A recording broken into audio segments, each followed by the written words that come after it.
dimulai dengan berdoa terlebih dahulu. Ya, ridhoilah dari syafaat Rasulullah al-Fatihah.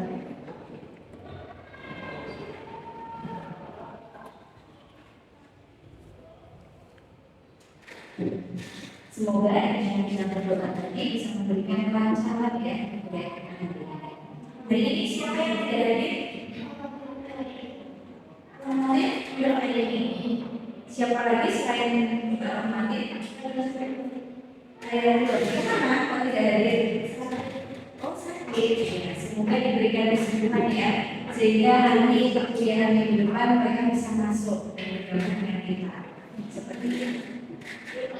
Hari ini kita akan mulai perkuliahan terkait pertimbangan dalam pilihan strategi pembelajaran. Namun sebelum kita masuk pada materi hari ini, kita akan coba melihat kembali. Ya, Bunda ini mendengarkan pendapat dari kalian terkait pemahaman dari materi perkuliahan di minggu lalu. Ya, kemarin kita sudah belajar terkait perbedaan antara metode dan strategi pembelajaran. Nah, di sini coba Bunda ingin mendengarkan pendapat dari kalian.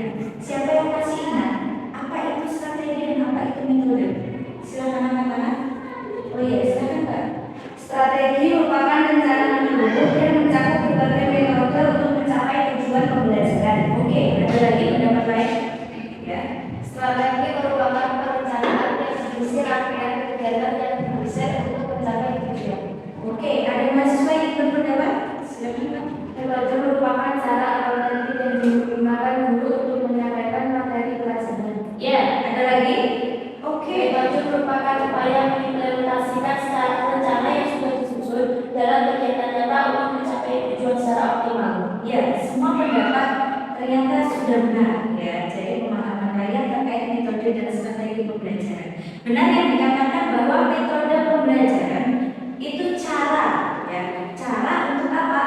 Untuk mencapai dari tujuan pembelajaran. Sedangkan strategi itu bedanya apa? Strategi itu rancangan awal yang disusun secara sedemikian rupa untuk mencapai tujuan pembelajaran. Jadi strategi itu lebih ke rancangannya, sedangkan metode caranya, cara menetapkannya itu merupakan metode pembelajaran. Dan di sini hari ini kita akan melanjutkan dari materi perkuliahan di minggu lalu, yaitu terkait pertimbangan dalam pemilihan strategi dan metode pembelajaran. Yang kita ketahui bahwa dalam sebuah pembelajaran kita memiliki apa? Strategi dan metode yang harus diterapkan. Kenapa sedemikian rupa? Karena apa? Karena dengan adanya metode dan strategi itu digunakan untuk mencapai apa?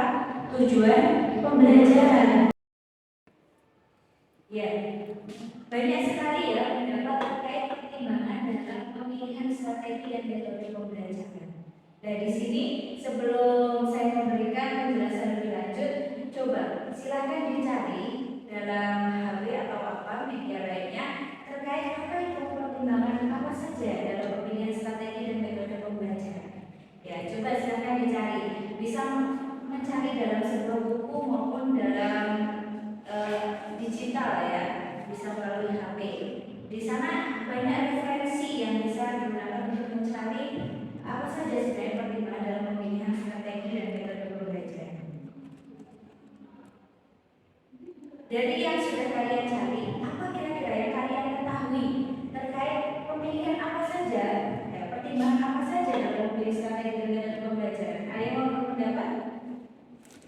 Silakan Mbak. Menurut pendapat saya, dalam pemilihan strategi dan metode pembelajaran harus memperhatikan materi yang akan diajarkan dan juga sarana yang ada. Ya, jadi ada yang berpendapat melalui pencariannya bahwa dalam pertimbangan dalam pemilihan strategi dan metode pembelajaran itu harus memperhatikan fasilitas yang ada. Ya, untuk mempersingkat waktu, silahkan kalian membentuk 4 kelompok, 3 saja. 3 kelompok untuk membahas terkait tema yang telah ditentukan. Ayo silahkan berkelompok dan melakukan diskusi dengan kelompoknya untuk mencari apa saja kira-kira dalam pemilihan strategi dan metode pembelajaran.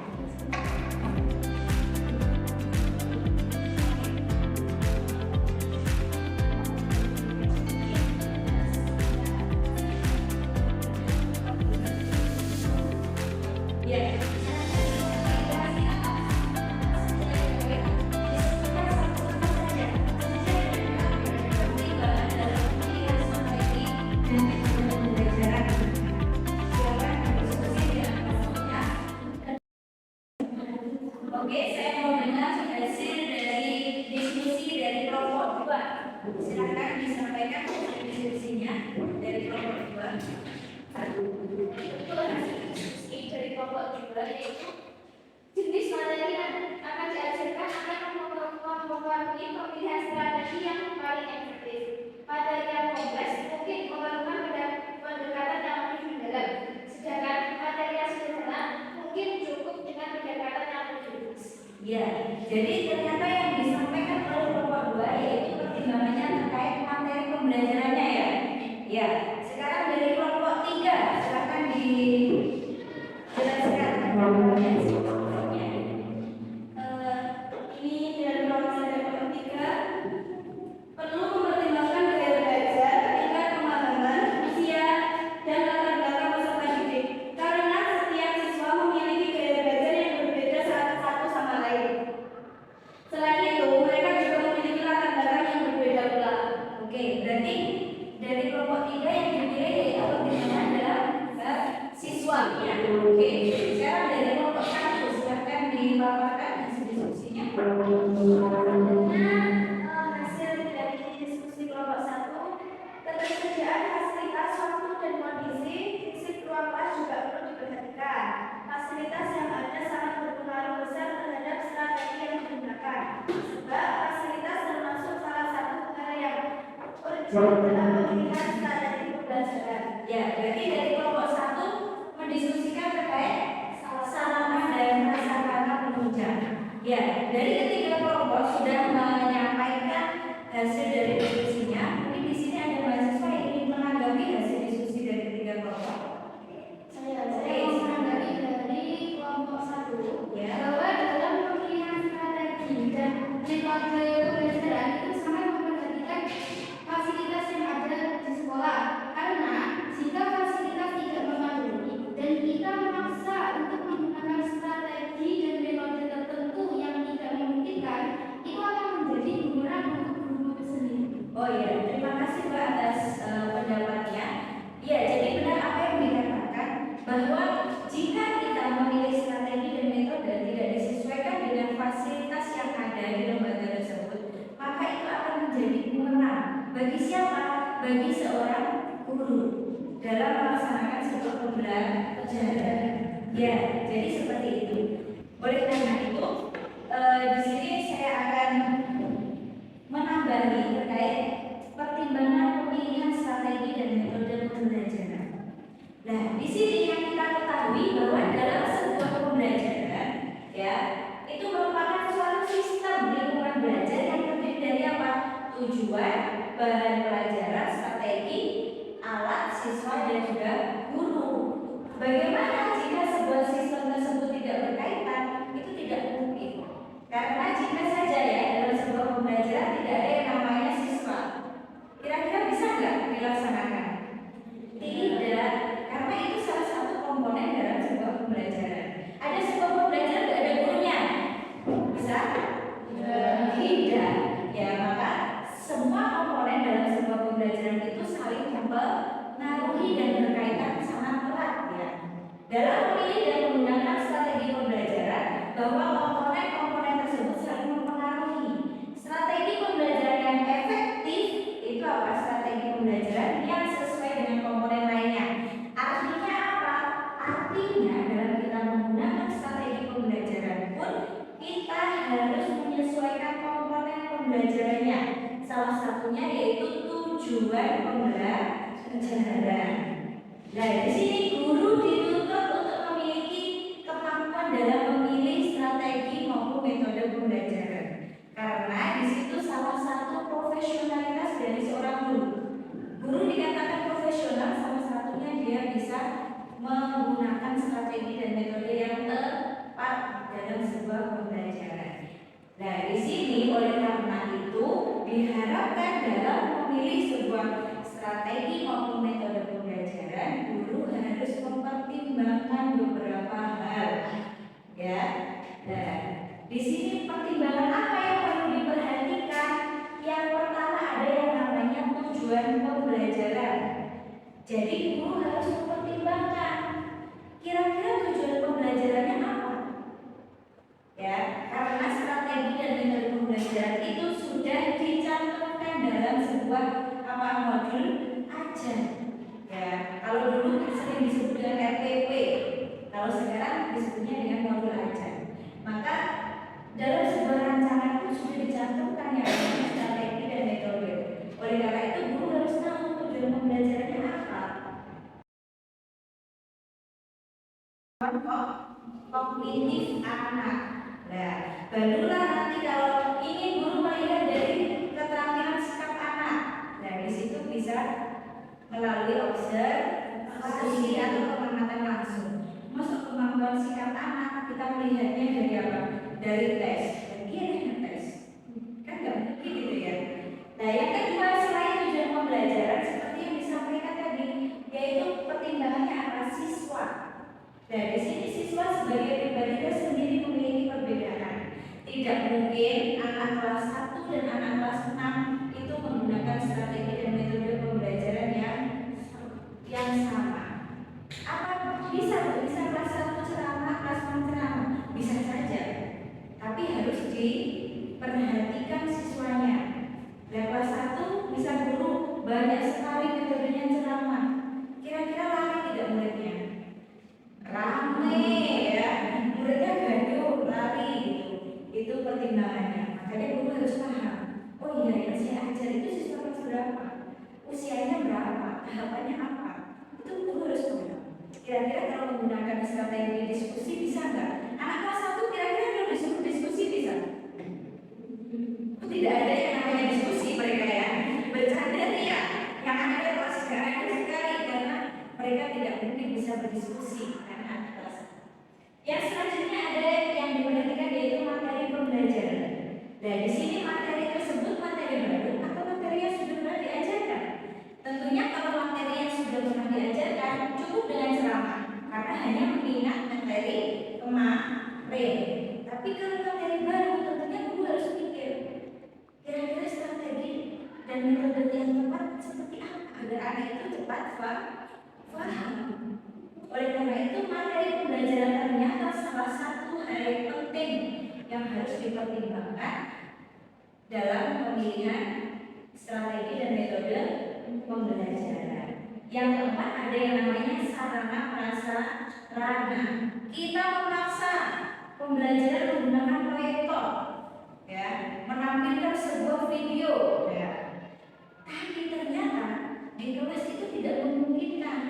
Karena di sekolah tidak ada proyektor, di sekolah tidak ada sound system. Bagaimana? Apakah ya kita mau melihatkan video di laptop dengan murid sejumlah 20 anak misalnya? Kira-kira gimana? Ya, ontok-ontokan yang ada, nggak mungkin mereka bisa memahami ya, malah bingung nantinya. Jadi kita harus melihat juga sarana prasarana. Misal ruangannya kecil, di kelas itu ruangannya kecil. Tapi kita memaksa untuk mereka membuat lingkaran besar dan berkelompok secara terpisah-terpisah. Itu juga akan mempengaruhi ya, juga akan mempengaruhi dalam tercapainya tujuan pembelajaran. Nah, di sini, jadi terkait tujuan.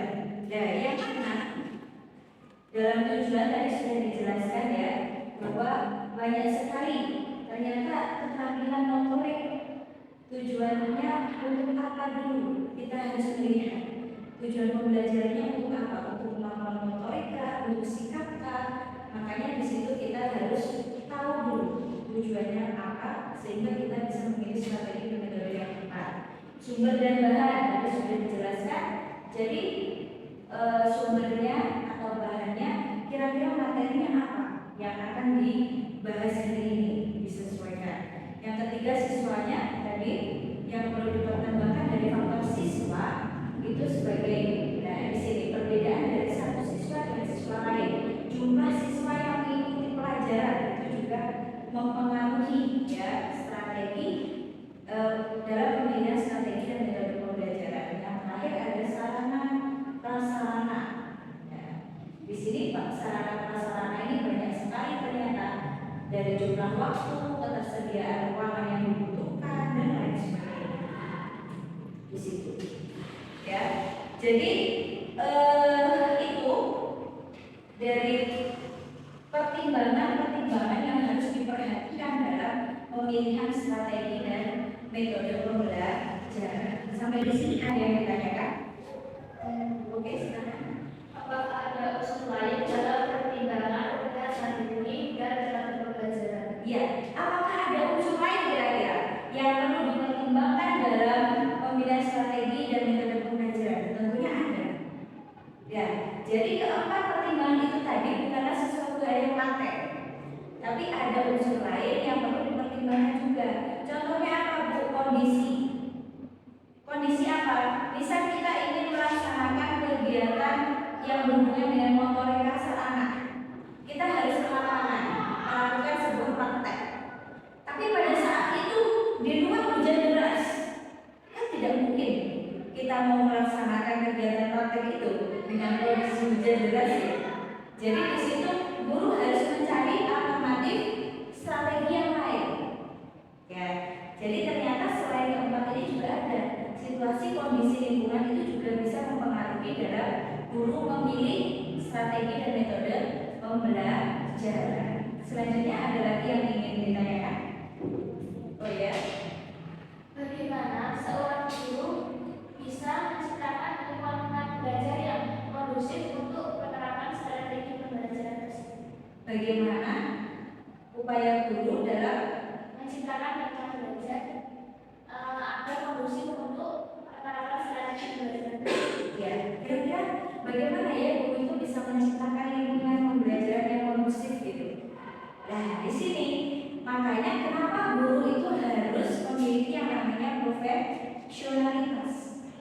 Ketika seorang guru itu profesional, maka mereka akan memikirkan bagaimana agar pembelajaran itu kondusif. Salah satunya apa?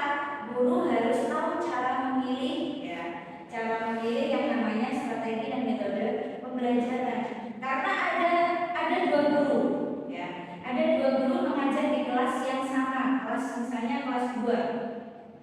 Tapi guru A dan guru B ini menggunakan strategi dan metode yang berbeda meskipun mengajar di kelas yang sama-sama kelas 2. Ya itu ada caranya si guru A ini menggunakan strategi yang tepat sehingga murid-muridnya sangat kondusif.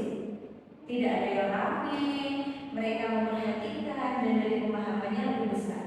Beda dengan guru B, ternyata guru B itu suka sekali dengan yang namanya metode ceramah. Dia ngajar cuma ceramah aja.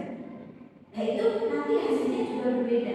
Bahkan lingkungan belajarnya juga akan berbeda. Sehingga di sini bagaimana agar guru bisa menciptakan lingkungan yang kondusif? Caranya dengan apa?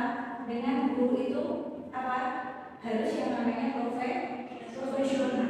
Salah satu dikatakan guru profesional itu guru bisa memilih strategi dan metode yang tepat. Itu jawabannya. Ada lagi yang ditanyakan? Sudah cukup? Oke, kalau sudah cukup,